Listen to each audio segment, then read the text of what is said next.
New diet system ग्रंथमाला अंक क्रमांक 46 तप सेवा सुमिरन पार्ट 7। मित्रों, इस अंक से हम वितरण व अंशदान, किसी को जो भी कुछ वितरित करते हैं, अंशदान स्वरूप जो भी कुछ धन संपदा आदि देते हैं, इस संदर्भ में कुल 7 भागों के अंदर प्रस्तुति देंगे, कवर करेंगे।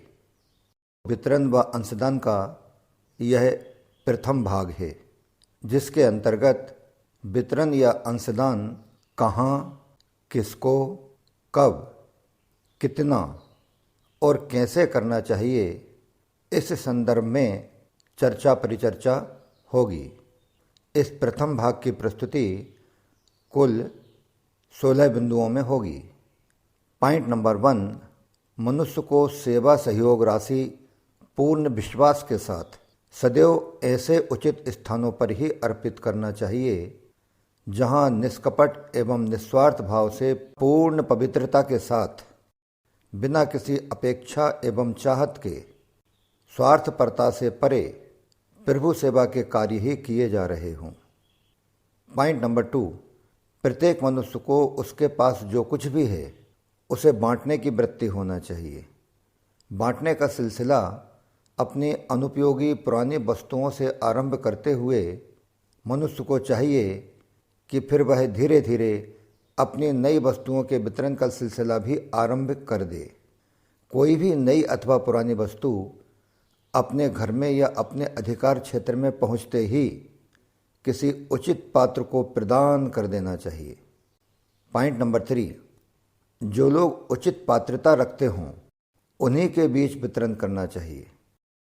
वितरण हेतु उचित पात्र के चयन की प्रक्रिया अपने आसपास के जानकार निकटजनों से आरंभ करते हुए अनजान लोगों के बीच दायरे का विस्तार करते चले जाना चाहिए। पॉइंट नंबर 4, सेवा से मुख्य आशय है आरंभ में अपनी नियमित आमदनी में से कुछ हिस्सा आमदनी आते ही अविलंब प्रभु निमित्त सेवा कार्यों में अर्पण की जानी चाहिए, और वो भी ऐसे स्थानों पर जहां तप सेवा सुमिरन को मूल में रखकर मानव समाज को दिशा प्रदान करने के कार्यकलाप संचालित किए जा रहे हों, व ऐसे स्थान अथवा ऐसे लोग जो दान, मदद, सहयोग या अन्य किसी भी रूप में कुछ पाने की चाहत, अपेक्षा, लालसा ना रखते हों। सही मायनों में ऐसे स्थान ही सेवा अथवा अंशदान किए जाने की पात्रता रखते हैं। ऐसे स्थानों पर की जाने वाली सेवा अथवा किए जाने वाला वितरण ही सच्ची सेवा मानी जा सकती है। पॉइंट नंबर 5, साथ ही हमारा ऐसा मानना है कि आप जिस किसी को भी जो कुछ जितनी मात्रा में भी देना चाहें दें, लेकिन इस भाव से देवें कि उसके बदले में आपको वहाँ से किसी भी प्रकार से स्वार्थ पूर्ति की कतई कोई अपेक्षा न हो। पॉइंट नंबर 6, अतः अपने पास जब जितना अर्थ, धन, संपदा आती है हाथ के हाथ, उसमें से कुछ भाग प्रभु निमित्त उचित स्थानों पर, और वो भी निर्लिप्त एवं कृतज्ञ भाव से प्रदान करते रहने की परिपाटी मनुष्य को अपने जीवन में अवश्य डालनी चाहिए।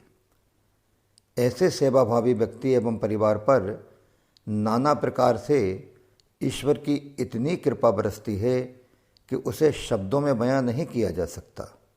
पॉइंट नंबर 7, आपके पास जब जितनी संपत्ति की आमद होती है उसी समय उसमें से यथाशक्ति कुछ न कुछ अंश अलग निकालकर शेष बची हुई संपत्ति को ही आमद या आमदनी समझनी चाहिए। पॉइंट नंबर 8, वितरण सेवा स्वयं के अलावा परिवार के अन्य सभी सदस्यों से और खासकर छोटे बच्चों के हाथ से अवश्य करवाना चाहिए, ताकि समूचे परिवार में त्याग, सेवा एवं वितरण के संस्कार सतत विकसित और प्रबल होते जाएं, तथा घर परिवार में लेने, समेटने और संग्रह करने के कुसंस्कार सतत क्षीण एवं नष्ट होते रहें। पॉइंट नंबर 9, सेवाभावी त्याग और वितरण जैसे जैसे रफ्तार पकड़ता है, वैसे वैसे मनुष्य के पास कई गुना लौटकर वापस आना आरंभ हो जाता है। यह प्रकृति का नियम है। पॉइंट नंबर 10, त्याग, वितरण एवं प्रभु निमित्त सेवा के दायरे को सूक्ष्म से आरंभ करते हुए उस मुकाम तक पहुंचने की कोशिश करना चाहिए कि मनुष्य के पास अकूत धन संपत्ति की बेशुमार आवक होने के बावजूद भी वह अपने पास अपनी आवश्यकता के अनुरूप भर बचाकर शेष सारी की सारी आवक को तत्काल सेवा कार्यों के लिए अर्पण करने लग जावे। इस प्रकार मनुष्य द्वारा शनै शनै अपना सर्वस्व प्रभु सेवा में अर्पित करते रहने की प्रवृत्ति को अपनी आदत में शुमार कर लेना ही श्रेयस्कर है। पॉइंट नंबर 11, अब जबकि हमें यह बात पता चल चुकी है कि भगवान श्री कृष्ण ने गीता जी 15/14 में कहा है, अहम वैश्वा नरो भूतवा प्राणिनाम देहमाश्रितः, अर्थात सबके अंदर मुझ ईश्वर को जानकर ही भोजन का वितरण करो। अतः भोजन वितरण की सेवा हमें अपनी सामर्थ्यानुसार जितना बन सके, जितना सध सके, उतने से ही शुरुआत करनी चाहिए। मुहूर्त नहीं देखना चाहिए। पॉइंट नंबर 12, सृष्टि के रचयिता ने प्रकृति एवं मानव शरीर इन दोनों का निर्माण जिन 5 तत्वों से किया, उनमें पहला तत्व आकाश तत्व है, जो कि ईश्वर के सर्वाधिक निकट है, जिसे शून्य का ही प्रतिरूप कहा जाता है। जबकि शेष 4 तत्व वायु, अग्नि, जल एवं पृथ्वी मनुष्य को क्रमशः पत्तियां, साग, फल एवं अनाज के रूप में बाह्य प्रकृति से प्राप्त होते हैं। अतः मनुष्य को अपने भोजन का 1/4 अंश भोजन ग्रहण करने के पूर्व ही निकालकर ईश्वर को अर्पित करने के भाव से किसी भी अनजान जगह पर रोजाना नियमित रूप से रखना चाहिए। पॉइंट नंबर 13, ईश्वर उस 1/4 भोजन को थलचर, जलचर, नभचर अथवा अन्य जिस किसी भी माध्यम से तुम्हारी अनुपस्थिति में जिस तरह भी ग्रहण करे, उसे ईश्वर पर छोड़ देना चाहिए। यह चतुर्थांश सेवा कहलाती है। पॉइंट नंबर 14, उपवास काल में जो भोजन हम ग्रहण नहीं करते, उतनी राशि अथवा उस भोजन का वितरण हमें उपवास काल में ही करना चाहिए। सेवा तभी फलीभूत होती है।